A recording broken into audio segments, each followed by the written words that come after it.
This bit was designed for all types of horses and riders. Another one of its benefits is that it works great for the occasional rider, especially when bad habits are created and are getting worse. In the horse industry, especially, let's say, with your weekend warriors and this type of thing, occasional riders, I think especially in the trail riding industry, there's a lot of, or there is an amount of like horses pulling and flipping their heads up.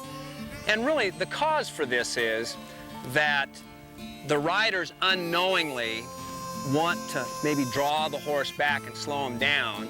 Maybe they're talking to their buddies and not paying attention to what's going on or watching the scenery, and the horse will kind of pull them, and the rider maybe won't be paying attention and they let go of the reins a little bit, or the horse pulls the reins out of their hand, and right there is the beginning of the end.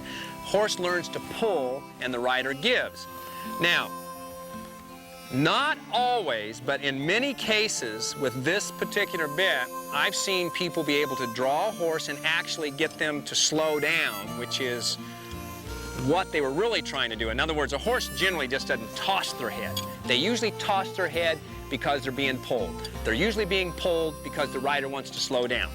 And for whatever reason, the design of this bit, when you draw back on a horse, oftentimes you can get the horse to do that in a more comfortable manner so that they can be dropped off. And yes, it does help the reduction of the head tossing, and it oftentimes cures it. Another item that I'd like to cover is taking the bit out of the horse's mouth.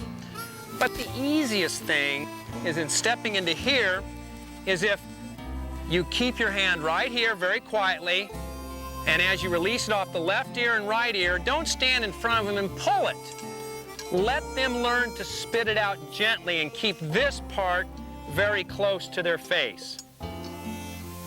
If you pull this bit this way, it'll turn over in the horse's mouth and bang him in the teeth, and that's usually what causes the horse to bring their head up.